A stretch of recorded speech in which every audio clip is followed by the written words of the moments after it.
Agora escuta bem, olha só que coisa forte sobre a oração de acordo e concordância. Quando você fala com sua esposa, fala com o irmão, para concordar, realmente garanta que ele está concordando em fé mesmo, tá certo? Entendendo as promessas, pensando igual você. Por isso, nas salas de oração, nossa igreja tem poderosas salas de oração, tá? Poderosa sala de oração liderada pelo pastor Marcelo e a equipe de oração, é Paz Prayer. Salas de oração pelo Zoom, são 6 todos os dias, 7 dias por semana, 6 poderosas salas de oração pelo Zoom. É uma coisa fabulosa, tanta gente orando.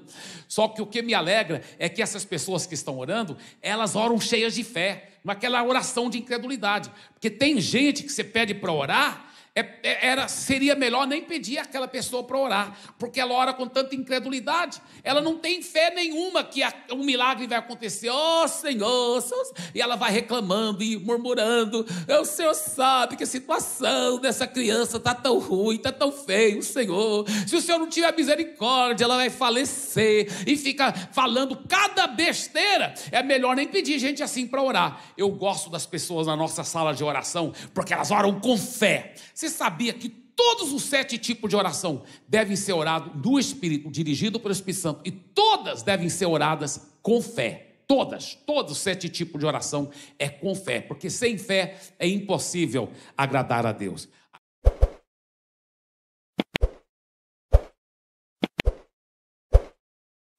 Foi pela graça, mas também não foi. Que tal separar um horário do seu dia para o Paz Prayer?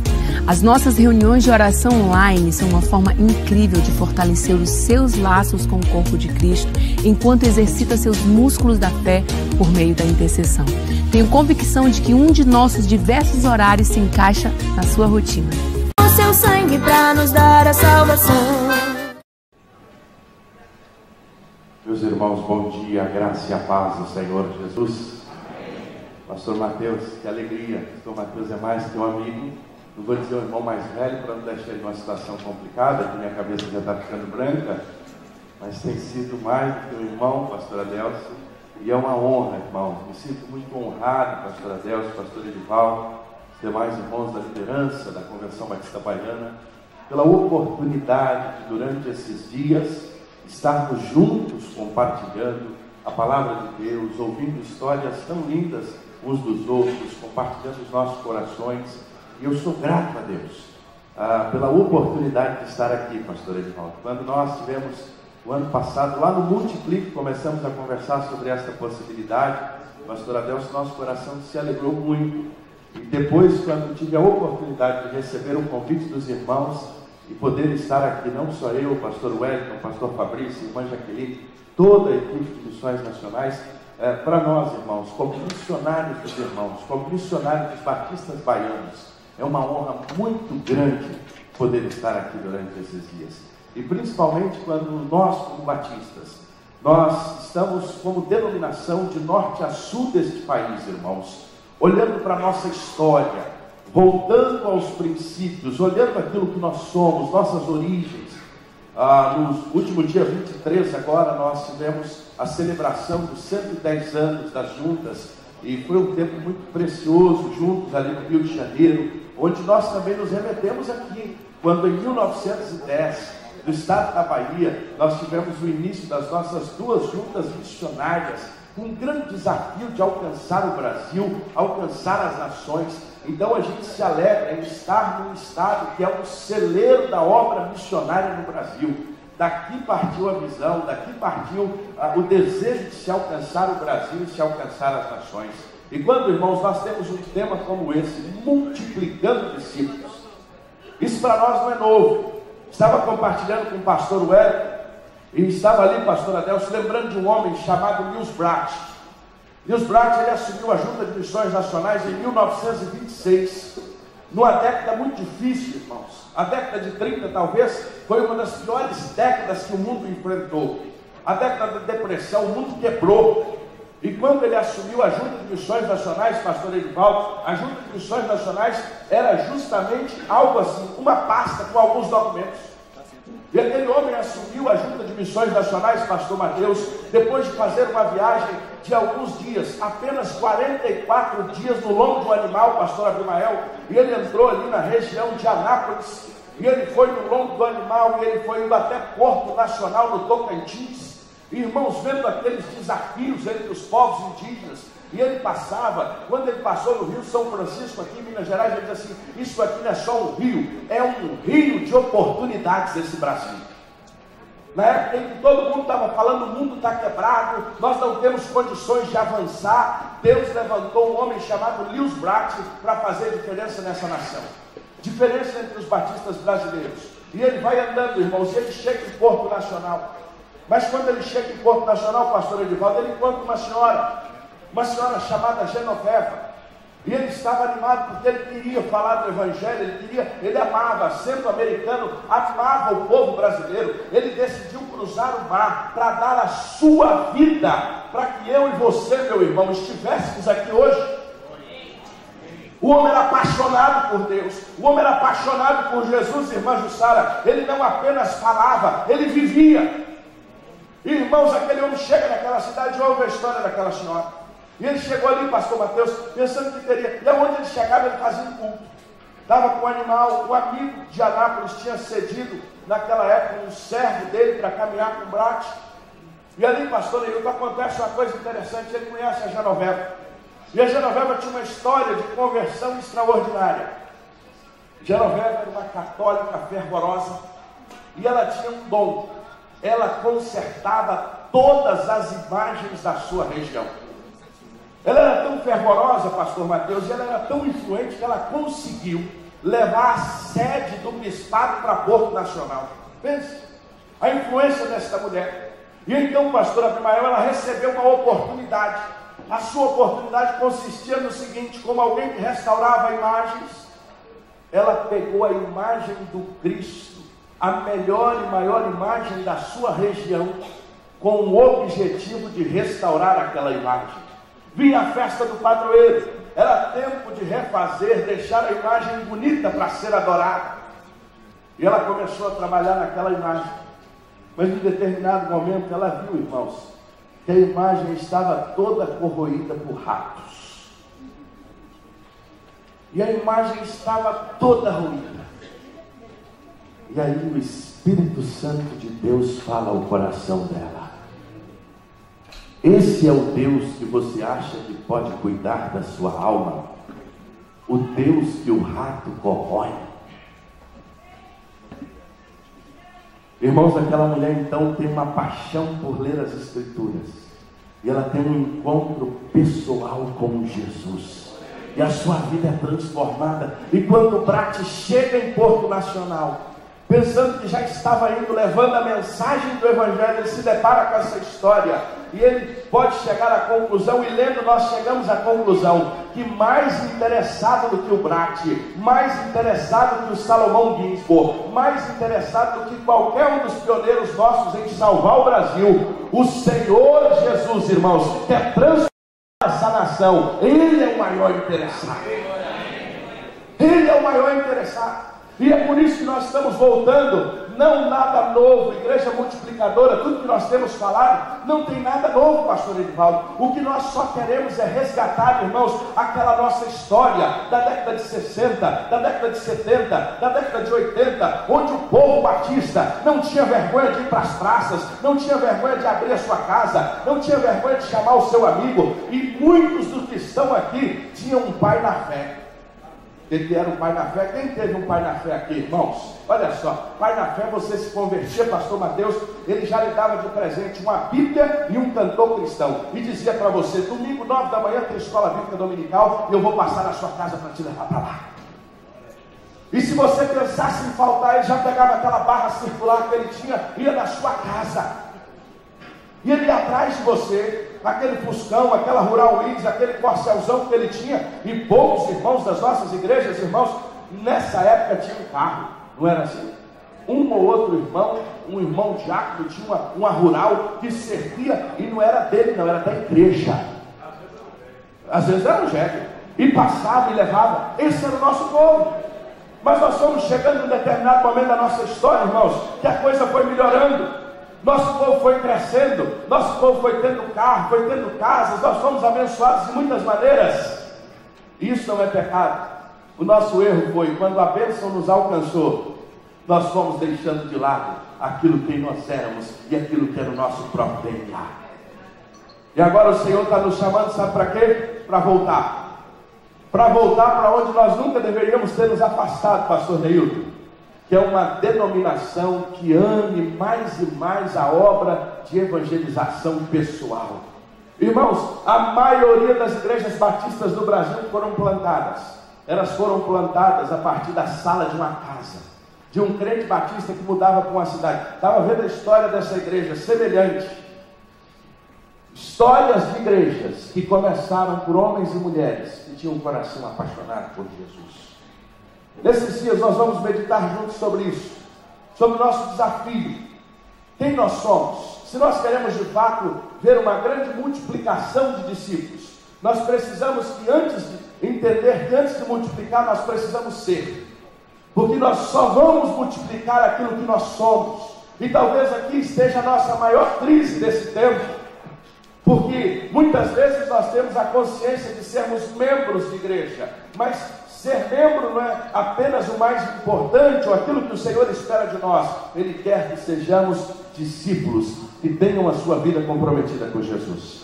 E nestas manhãs nós vamos meditar um pouco sobre isso. E eu quero começar convidando você a abrir a sua Bíblia em Lucas, capítulo 5. O para que fomos chamados? Lucas, capítulo 5.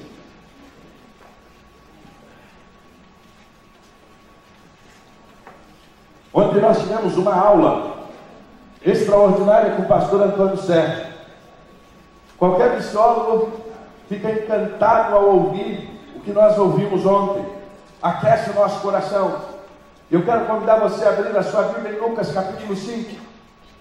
E nós vamos ler a parte B do verso 10. Lucas capítulo 5. A parte B do verso 10 que diz assim: não temas, doravante serás pescador. Vamos ler juntos? Não temas, doravante serás pescador. Vamos mais uma vez?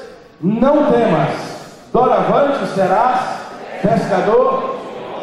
Eu quero fazer uma coisa agora que eu sei que Batista não gosta. Fala para o irmão que está do seu lado assim, ó: você é pescador de homens. Sabe por quê, irmãos, eu gosto de fazer isso? Não é por causa de modismo, não. É porque às vezes a gente está numa vida tão egoísta, que a gente entra e sai do templo e não fala com ninguém. Tem gente que entra e sai com a celebração e não consegue sequer pegar na mão de alguém. Então às vezes eu insisto com isso, é que pelo menos nesta hora você tem a oportunidade de olhar para alguém, sorrir e dizer: seja um pescador. Como é bom a gente estar junto. Interessante, irmãos, eu fico pensando que quando o Senhor Jesus vira para os seus discípulos, Ele não disse para eles: vocês serão os advogados do reino. Nada contra o direito. E é interessante que eles poderiam assim ser chamados daqueles defensores do reino. Mas Jesus não os chama para serem defensores do reino por uma razão: o reino não precisa de um defensor. Quer o homem queira ou não, Jesus é rei. Quer o Brasil aceite ou não, Jesus é rei. Apenas haverá um dia que todo joelho se dobrará, toda língua confessará, reconhecendo Jesus Cristo como Senhor. Amém. O reino não precisa de um defensor. O reino não precisa de um advogado, porque ele é rei. O Brasil querendo ou não, Jesus é rei. O Brasil reconhecendo ou não, Jesus é rei. É interessante que ele também não diz assim: vocês serão engenheiros do reino. E olha que no determinado momento da história ele levantou engenheiros, ele levantou construtores. Gente queria construir o templo, mas agora, neste tempo, ele diz: vocês não serão construtores. Mas é interessante que ele pega os discípulos a partir de onde eles estavam, porque Jesus é assim, ele trabalha conosco a partir de onde nós estamos. E ele vira para pescadores e diz: vocês a partir de agora serão pescadores de homens. A grande questão aqui não é o ser pescador, porque pescar eles já pescavam. e sabiam muito bem fazer essa arte, mas Jesus usa aquilo que eles tinham de conhecimento, Jesus usa aquilo que era comum deles, para dizer: a partir de agora, o foco da vida de vocês vai ir muito além de peixes, vocês vão olhar para homens e mulheres sedentos da graça de Deus. É interessante quando a gente olha o contexto desse texto, a gente olha e vê uma coisa que chama a atenção: a fama de Jesus estava crescendo. As multidões queriam estar com Jesus. Afinal, os próprios fariseus já reconheciam o seguinte: ele tem um discurso diferente, a sua palavra é diferente. Quando ele fala ao nosso coração. Não é uma palavra vazia, não é uma palavra mecânica. Meu discipulador diz uma coisa que eu guardo, e é uma verdade, ele diz assim: muito se fala sobre unção. Eu não sei o que é unção, mas é fácil descobrir quando não tem. E é uma verdade. Jesus falava de maneira que o Espírito Santo falava ao coração das pessoas, mas o que chama a atenção é que Jesus sempre trocou a multidão por duas coisas: o seu momento de intimidade com o Pai, e o capítulo 4 termina falando sobre isso, que ele deixa a multidão e ele vai para um lugar deserto em oração. Amanhã nós vamos falar um pouco sobre isso. Se nós queremos impactar uma geração, qual é o segredo para termos uma grande multiplicação? Mas aqui Jesus vai para um lugar secreto, um lugar de oração, um lugar onde ele está na presença do Pai. Irmãos, se Jesus, que é Jesus, estava na presença de Deus, quem somos nós? Só que outra coisa me chama a atenção: Jesus sempre trocou a multidão para estar com os 12. Nós vivemos um tempo onde muitas vezes os oradores amam as multidões. O maior orador de todos os tempos sempre trocou a multidão para investir em 12 homens. Irmãos, eu vou usar umas palavras aqui de mineiro. Eu sou mineiro da beirada da 116 aqui, de uma cidade muito boa chamada Itaiomi, depois de Valadares. É uma cidade de primeira. Quando você bota a segunda, você já saiu dela. Só para os irmãos imaginar o tamanho dela. É uma cidade maravilhosa. E lá diz assim: quando você tem um camarada mais simples, você tira uma cabeça de vaca. Você já ouviu essa expressão? Jesus pegou 12 cabeças de vaca, 12 homens simples, talvez homens que ninguém daria nada por ele, mas de repente Jesus troca a multidão para estar com esses 12 homens. Enquanto nós queremos a multidão, Jesus nos ensina que o processo do reino é ao contrário. Para se ter a multidão, a gente precisa investir, na verdade, é nos 12. E ao contrário, muitas vezes, pastor Alipe, a gente vai na multidão, e quando a gente muito alcança, a gente alcança 12. Mas Jesus chega, e diz o texto que ele estava pregando, ele vinha da Judéia, e ele chega ao lago de Genezaré, e a multidão começa a apertar. O povo queria ouvir a mensagem, o povo estava sedento. Só que ali estava chegando a turma da pesca. Provavelmente isso era amanhã, tinham passado a noite inteira pescando, e agora estavam arrumando as redes, ou seja, não tinha pescado nada. Olha, se você gosta de pesca, sair para pescar e não pegar nada, é uma frustração total. Principalmente se foi uma noite que muriçoca te pegou até rachar. Você volta chateado, você volta nervoso. E olha que para gente que não vive da pesca, voltar sem pegar nada já não é bom. Imagine quem vivia da pesca. Era voltar agora, pastor Adelson, não apenas com a frustração de não ter pegado nada, Neilton. Era voltar com a preocupação que as contas precisariam ser pagas, e pagaria como? Era voltar pensando na família que precisava ser alimentada, e talvez aquela noite não pegou nada. Porque para gente que não vive da pesca, ir lá e não pegar nada, ser mordido por muriçoca e voltar é tranquilo. Mas conversa com um pescador que carece da pesca para sobrevivência, e depois de uma noite ele volta e ele não pega nada. Normalmente, as pessoas que viviam da pesca viviam para a sua sobrevivência, e voltar sem nada era um grande desafio. E ali então Jesus se depara com esses homens lavando as redes, arrumando as redes, desembarcando, depois de uma noite, e Jesus assim: me presta o barco que eu preciso falar à multidão. E é interessante, o barco dentro da água, Jesus falando à multidão, e aqui tem uma aula extraordinária, o vento vinha a seu favor, acústica total. Quando a gente pensa que a gente sabe alguma coisa de som, de propagação, Jesus já deu uma aula há muito tempo, porque ele falava, o vento levava a sua voz, e a multidão ouvia Jesus, e a multidão estava ouvindo o Mestre. E diz o texto bíblico, irmãos, e como a palavra de Deus é extraordinária, que Jesus termina aquele momento. E acabando de falar, Jesus vira para Pedro e diz assim: Simão, faze-te ao largo e lançai as vossas redes para pescar. Você já parou para pensar? Se Pedro ouvisse essa palavra de Jesus com os olhares humanos, Pedro era um pescador nato. Jesus era filho de quê? Carpinteiro. Jesus conhecia bem, era de Formão, Inchó, Gurpião, lá na minha terra, Traçador. Isso Jesus conhecia bem. Se Pedro ouvisse a palavra de Jesus, como muitas vezes nós ouvimos, ele diria: rapaz, você sabe nem o que você está falando, eu passei a noite inteira e não peguei nada, e agora você quer que eu volte? Se à noite, que é muito mais fácil pescar, eu não pesquei, agora você é um carpinteiro, diz para mim pescar. Você entende bem é de madeira, de peixe você não deve conhecer muita coisa. Às vezes nós tratamos o que Jesus fala conosco assim. Jesus está falando e a gente bota o nosso conhecimento na frente. Mas Pedro não faz assim. Pedro diz o quê? Sobre a tua palavra eu vou lançar as redes. Senhor, eu estou cansado, eu passei a noite inteira e não peguei nada, mas sobre a tua palavra eu vou lançar as redes e eu vou pescar.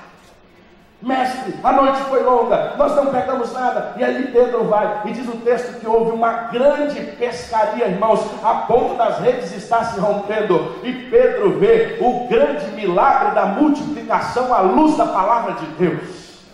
E ele volta num sentimento de pecado, de arrependimento tão grande, que ele diz: Senhor, eu não sou digno. Ele se prostra aos pés do Senhor Jesus, dizendo: retira-te de mim, porque eu sou pecador. A consciência do pecado, e ali adiante da pesca maravilhosa. E é interessante, todas as vezes que Jesus fez um milagre, ele tinha uma lição muito maior do que o milagre para dar logo em seguida. Às vezes a gente gosta de ver muito milagre e esquece de ver a lição que Jesus queria dar. As lições são maiores do que os milagres. Os milagres eram apenas para chamar a atenção para a verdade a ser dita.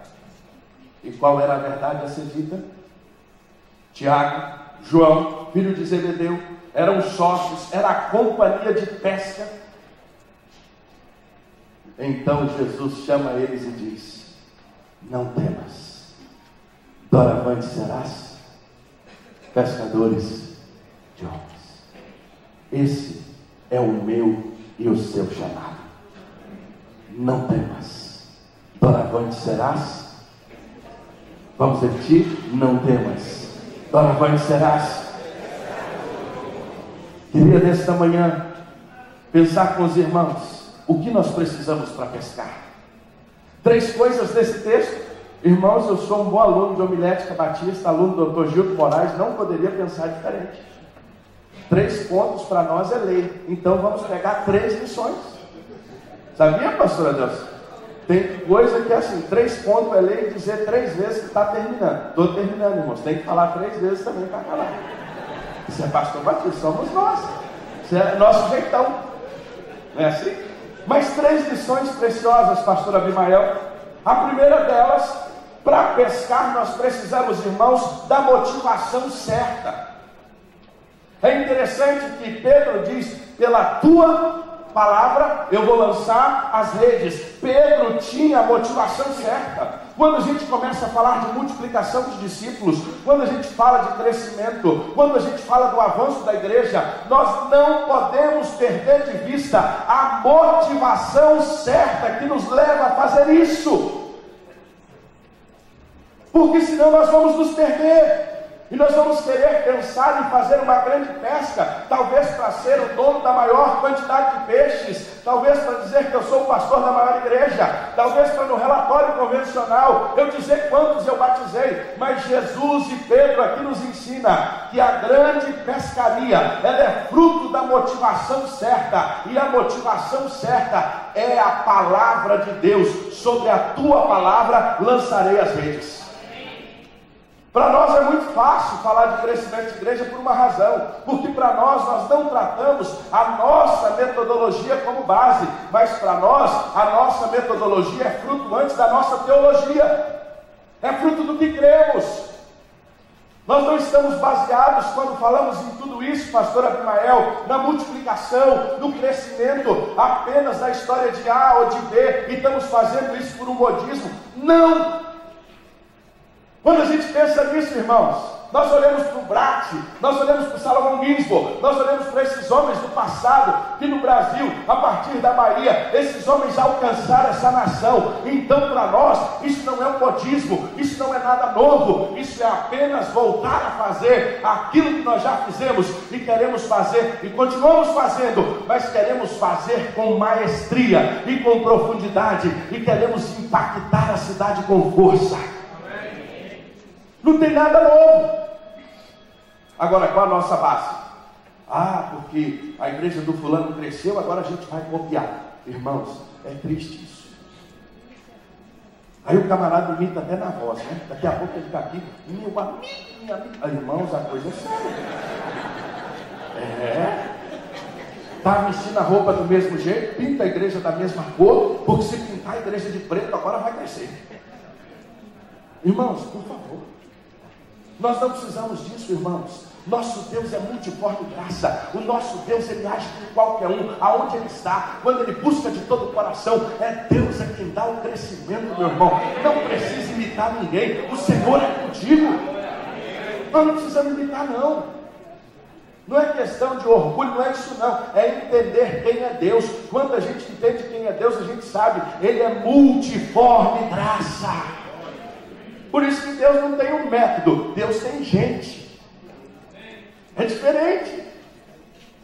Deus não precisa de métodos, Deus usa seres humanos como eu e você.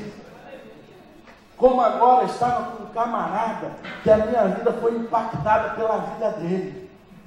O Ricardo. O Ricardo é da primeira igreja batista de Imperatriz, ele é chaveiro, irmãos. A igreja fez agora, salvo me engano, 50 anos ou 58 anos, aniversário da igreja, batizaram 38 pessoas.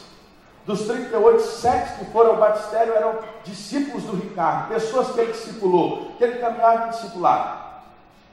E o Ricardo é o seguinte: conheci um rapaz que ele estava discipulando agora, o Diego, que na igreja passou a ser chamado de Didi. É porque o Ricardo é gago, então ele não dá conta de falar Diego, aí ele começa Didi, aí não dá, aí ficou Didi.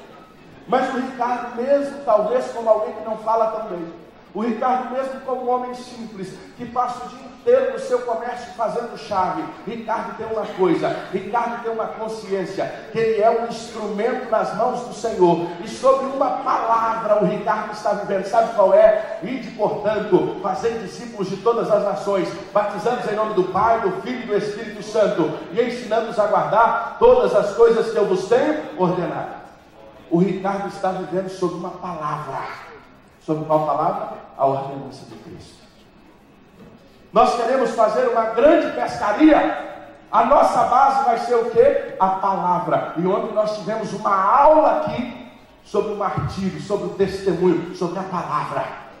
O que nos baseia? Agora tem uma segunda coisa que me chama a atenção nessa pescaria. Olha que interessante. Para fazermos uma grande pesca, nós precisamos da motivação certa. Agora nós também precisamos da estratégia certa. Irmãos, eu tenho um tio, meu tio Zé. Zé é aquele pescador.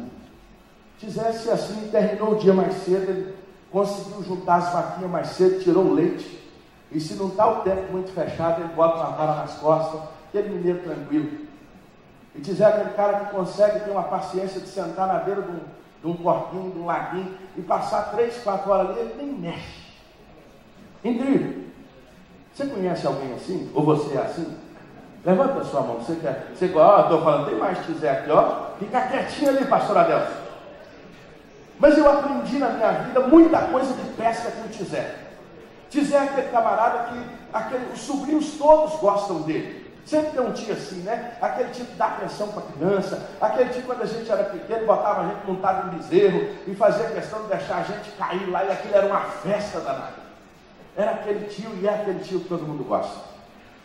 Mas um dos legados que o Tizé nos deixou é o legado da pescaria. E aqui Jesus nos ensina algumas coisas sobre pesca.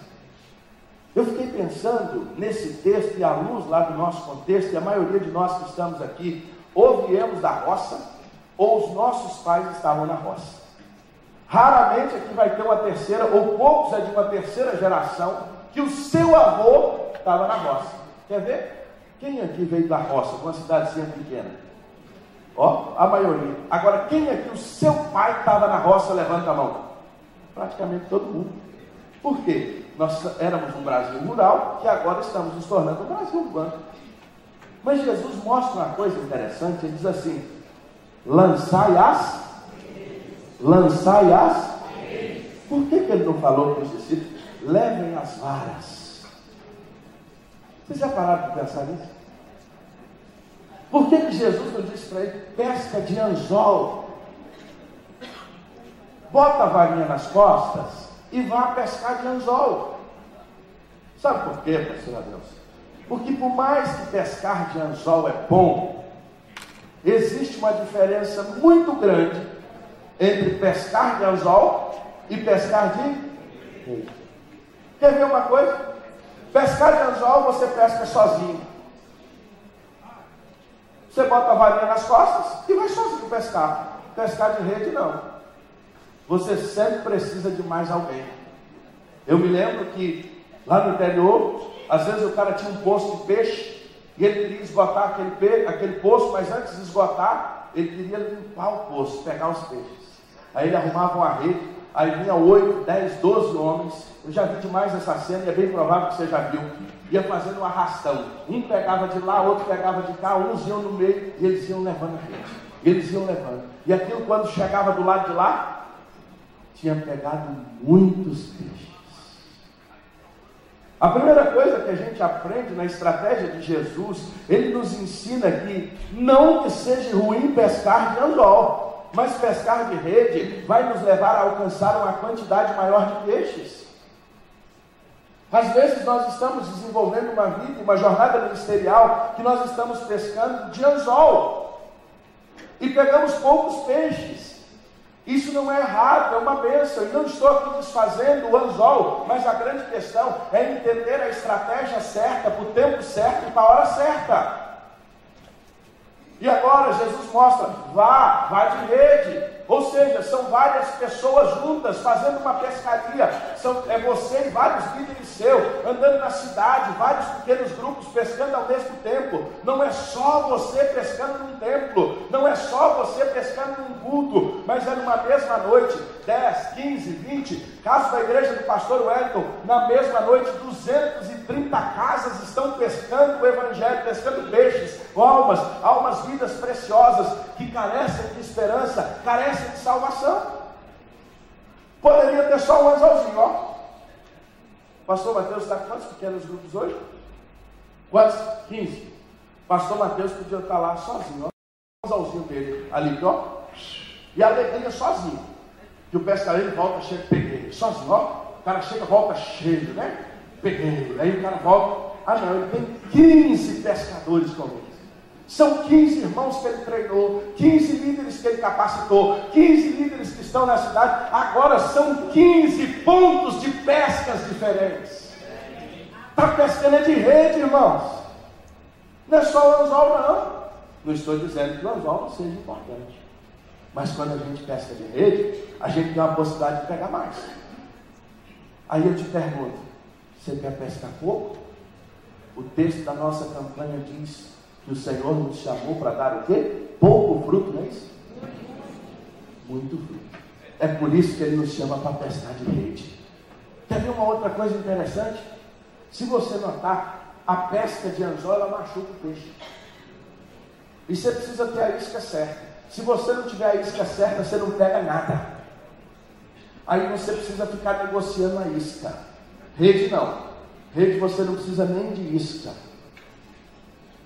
Você passa acolhendo, cuidando, e o peixe não é machucado. Grande desafio do nosso tempo, e ontem o pastor Antônio Sérgio falou sobre isso. Que muitos de nós estamos negociando a isca para querer pegar os peixes. E um grande erro nosso é abrir mão da verdadeira isca, que é o Evangelho da graça de Deus. Nós não podemos trocar o Evangelho por nada. O que o Brasil precisa é do poder de Deus que transforma. E isso é o Evangelho da graça de Deus. Nós não podemos abrir mão. E aí a gente precisa então entender que pescar com rede é não pescar sozinho, é treinar gente, é caminhar com gente, são mais pessoas. Agora tem uma coisa, e a gente já precisa aprender a lidar com isso. Quem pesca com rede vai vir de tudo. Vai vir dourado, vai vir tucunaré, mas vai vir traíra também. Sem brincadeira. Mas é interessante, irmãos, o problema nosso é olhar para a traíra sempre como o pior peixe. Já notou? Eu tenho um cunhado, ele é cozinheiro, e o homem é uma benção. E ele faz traíra que eu nunca tinha visto. Ele abre ela pelas costas, é de cima para baixo. E ele tira o filé da traíra, aquilo sem espinho nenhum, e aquilo fica extraordinário. Só que tem que abrir de cima para baixo. Com traíra a gente tem que orar para a coisa acontecer de cima para baixo. É o Espírito Santo descendo sobre ela assim, ó, e vai mudar toda a história. Nós podemos enfrentar isso. Quando a gente pesca de rede, quando a gente está acostumado a pescar de anzol, o que acontece conosco? A gente pega tão pouco que a gente não sabe nem o que tem no rio. É por isso que às vezes a gente, quando começa a ver uma igreja crescendo, aí a gente não entende, a gente começa a dizer, viu a igreja de fulano, agora está crescendo, mas lá está crescendo por quê? Olha lá o tanto de gente que tem lá, aquele povo lá nem convertido é. Meu irmão, deixa eu te fazer uma pergunta. Quantos filhos você tem? Você diz assim, 4. Pastor Mateus tem 4, né? Por enquanto. Multiplicação é coisa séria lá. Irmãos, quando Mateus tinha um só, eu tenho certeza que controle remoto não era quebrado. Você lembra, casa de pouco menino é assim. As xícaras, e quem não tem menino nenhum, tem até hoje as louças que ganhou no chá de panela. Como é que é casa que tem muito menino? É tudo copo de extrato, tomate e requeijão. Não é assim? Controle remoto, o que aconteceu com eles? Irmãos, eu tenho um cara lá em casa de 1 ano e 2 meses, que a paixão dele é um controle remoto. E criança quebra, não é assim? Você chega numa casa, irmãos, que tem 10, 15 minutos, você olha para a mãe, coitada, ela está assim, com a bichinha. Ela já não tem tempo para ela mais, e o marido está ali, mulher, me dá tempo, calma, cara, o tanto de menino aqui. Você já viu como é que é? Não é assim uma casa que tem muito menino? Uma casa que tem muito menino é assim. A casa fica desordenada. Mas e uma casa que tem um filho só, não tem filho? É tudo arrumadinho, né? Uma igreja que está crescendo é como uma casa que tem muito menino. Ela é cheia de criança. E é por isso que ela vai ter alguns problemas que uma igreja que não está crescendo não tem. Sabe por quê? Lá só tem criança. E aí, se nós não tivermos maturidade para entender isso, a gente começa a julgar um ao outro. Por quê? Porque a gente ainda não entendeu e aprendeu a pescar de rede. E como a gente só está pescando de anzolzinho, a gente não sabe o que é trazer na rede outro tipo de peixe. E eu termino nessa manhã, primeira vez, pode anotar. Nós aprendemos que para ter uma grande pesca, nós precisamos da motivação certa, que é a palavra de Deus, da estratégia certa, que é treinar gente para ir para a cidade, é ter mais gente pescando. Agora o que me chama a atenção, irmãos, é compreender a hora e o lado certo de jogar a rede. E para isso a gente precisa ter intimidade com Ele. Às vezes a gente, lá em Minas Gerais, diz assim, está dando varada na água, só vai e não pega nada. Por quê? Está na hora errada e no lugar errado. Aí aqui Jesus mostra que eles precisaram entender o tempo certo, a dependência de Deus, a direção correta. E na hora que eles foram e lançaram baseado na palavra, com a estratégia certa, eles compreenderam e fizeram uma grande pesca. Por quê? Porque o Senhor está na frente. Às vezes a gente quer fazer a igreja crescer e não dá certo, porque é a nossa vontade. Às vezes a gente quer fazer a igreja crescer a nosso próprio braço e não vai crescer, porque homem nenhum é capaz de fazer a igreja crescer, porque a palavra de Deus diz: o Senhor acrescenta a cada dia os que vão sendo salvos. É Ele que quer crescer. Então nós precisamos estar antenados com Ele, nós precisamos estar próximos a Ele e ter, irmãos, o que eu digo, uma visão de colheita. O que é uma visão de colheita? Visão de colheita é simples. Já notaram, e não é errado, o quanto nós enfatizamos a visão de semear e falamos pouco de colheita? E não é errado, nós temos que semear e semear muito. Só vai ter uma colheita abundante quem semeou abundantemente. Só que é interessante que nas convocações do Senhor Jesus, quando Ele chama os seus discípulos, Ele diz assim: ergam os olhos e vejam que os campos estão brancos para semeadura. Não é assim? Os campos estão brancos para? Olha. Mas tem um outro texto, que ele chega lá em Mateus 9, terminando, ele olha para o povo estava sofrido, o povo estava quebrado, e ele diz assim: olha que essas multidões estão sofridas como ovelhas que não têm. Orai ao Senhor da seara que mande o quê? Ceifeiros. O que o ceifeiro faz? Por que a gente gosta de enfatizar mais a semeadura e não a colheita? Quando Jesus nos mandou orar para a colheita, levantar gente para colher, aonde Jesus nos mandou semear?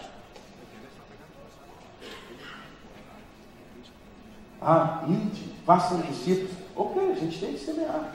Mas o seu maior apelo é que a gente tivesse uma visão de colheita. Isso tem uma implicação interessante. Irmãos, os irmãos chamam bornal, e bornar aqui é de bornal mesmo? Em bornal, né? Porque outro dia eu estava no Piauí e disse assim: não, aqui chama capanga. Capanga na minha terra é um homem armado do seu lado. É a mesma coisa. Se eu falar assim: irmãos, estou indo para o meu capanga, eu falo: pastor, o senhor tem capanga? Que negócio assim, de bornal. Quando a gente sai para semear, a gente enche o bornal de quê? Semente. E você vai, você lança a semente, ó. E é uma maravilha. Quando você volta, ninguém nem pergunta se você semeou. Não é assim? Agora sai para colher qualquer coisa ou sai para pescar, meu irmão. Quando você volta, parece que o cidadão já fica na porta, te esperando. Pegou o quê? Já viu? Sabe por quê que nós não gostamos de falar de colheita? Porque colheita tem prestação de contas. Semeadura não. A prestação de contas da semeadura é simplesmente dizer: eu lancei a semente. Mas é interessante que Jesus todo o tempo falou: vocês precisam ser o quê? Ceifeiros. E nós precisamos, irmãos, passar a refletir sobre isso. Precisamos semear muito, mas nós precisamos entender e pedir do Senhor a orientação certa para lançar a rede no lugar certo, porque nós um dia prestaremos conta diante da grande colheita que tem para nós fazermos e nós não temos aproveitado. Pastor Alípio vai testemunhar aqui, vai falar do que Deus está fazendo no mundo. Países que não se pode pregar, países que a igreja sofre, e nós, irmãos, temos toda a oportunidade de colher, e não aproveitamos a oportunidade, no discurso que estamos semeando. Isso é importante, mas Deus nos chamou para colher, e fazer uma grande colheita nessa nação. O Brasil está branco para ser colhido. Outros já estão semeando, e nós vamos continuar semeando para que as gerações próximas, até Cristo voltar, continuem colhendo. Ouvi uma frase lá na Assembleia da Convenção Batista Brasileira que eu gravei: nós não seremos avaliados pelas quantas pessoas levamos a Jesus, mas nós seremos avaliados por quantas vezes nós tentamos. Você já assumiu a sua postura como um pescador. Você é um pescador. Você já aceitou o desafio de pensar em algum momento, deixar de pescar com vara? E vara é uma bênção, mas aposentar a sua varinha, ou pescar menos com ela e pensar em treinar gente para pescar de rede. E aí eu pergunto a você, aonde você está lançando a sua rede, ou a sua linhada? Você está no lugar certo? Você tem certeza que o Senhor te colocou ali? Se nós entendermos, irmãos, que para termos uma grande colheita, nós precisamos da motivação certa, da estratégia certa, e lançarmos as redes, ou com a orientação correta, sabe o que vai acontecer conosco? Nós vamos ter uma grande colheita, e nós vamos viver o que a nossa campanha diz: a multiplicação de discípulos. Mas nessa manhã, eu não poderia encerrar esse momento sem te perguntar: como você está pescando? Como você tem pescado? Como você está olhando para a sua cidade, que é um lago com tanto peixe, que eles estão pulando assim, ó, sedento, com fome, está pulando assim, me pesca, me ajuda! E às vezes a gente está ali na beira do lago, podendo passar a rede e fazer uma pesca maravilhosa, mas às vezes a gente está com uma varinha na mão, usando a isca errada, e às vezes ao contrário de jogar a linha na água, nós estamos jogando a linha no pasto, e estamos querendo pegar peixe. Aonde você está pescando?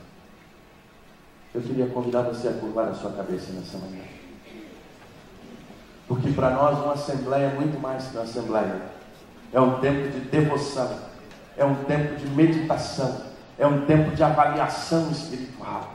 Nós, os batistas brasileiros, em especial os batistas baianos, nós não estamos reunidos aqui apenas para discutir as nossas questões, mas o que mais nos interessa aqui é saber qual é a principal questão de ordem de Jesus. E a principal questão de ordem de Jesus é nos chamar para ter uma visão ampliada, uma visão de multiplicação, uma visão de pescar com rede, uma visão de olhar para a cidade e dizer: é possível. Talvez você chegou aqui desanimado, meu irmão pastor, talvez você tenha pensado em desistir, mas talvez até então você tenha usado a estratégia errada, você tenha tido a motivação errada e está jogando o seu anzol no lugar errado. Mas hoje o Senhor está falando: eu tenho um lago para você, eu tenho sobre a minha palavra o cuidado de estar contigo. Agora eu quero desafiar você a treinar gente para passar a rede com você, porque a rede não se passa sozinho, tem que treinar gente para caminhar com você. Agora eu quero te mostrar também aonde você vai lançar a rede, de maneira certa, naqueles bairros, naquelas casas, nos lugares certos. E hoje o Senhor está dizendo: você deseja ser um pescador? Você já entendeu o seu chamado? Você entendeu o que o Senhor está te chamando nessa manhã? Eu queria desafiar você, nesse segundo dia de assembleia, nesta primeira manhã, a ficar de pé. Se você entendeu que o Senhor está te chamando para ser um grande pescador, a se colocar de pé e dizer: Senhor, eu talvez não tenha pescado da maneira correta, eu não tenho sido o melhor pescador, mas nessa manhã eu estou entendendo que o Senhor está me chamando para algo novo, que o Senhor está me chamando para ser um pescador de rede. Eu sei que isso vai dar trabalho, que treinar a gente, irmãos. Tizé pegava a gente e ensinar a passar rede. Menino, tem hora que levanta o pé, perde o peixe. Aquilo era um problema. Mas depois que você aprende também, meu irmão, acabou. É assim que o Senhor quer nos usar. É assim, meu pastor, que o Senhor quer te usar como um treinador, para treinar a sua igreja, para passar a rede na sua cidade e pescar o maior número de peixes. E vai vir tudo quanto é tipo de peixe. Mas o Senhor é poderoso para tirar um filé de uma traíra e fazer coisa grande. Agora é confiar nele e dizer: Senhor, eu quero ser um grande pescador. Se Deus falou contigo nessa manhã, fica de pé dizendo: Senhor, eu quero pescar. Pai, em nome de Jesus, obrigado pela tua palavra. Obrigado, Deus, porque a tua palavra é viva e eficaz e fala ao nosso coração. Obrigado, Deus, por esta convenção que se reúne, por essa liderança, com essa preocupação tão grande de ganhar a Bahia para Jesus, Pai, de não estarem conformados aonde chegamos, mas queremos ir mais, queremos ir além, porque nós queremos ver a Bahia rendida na Tua presença, Senhor.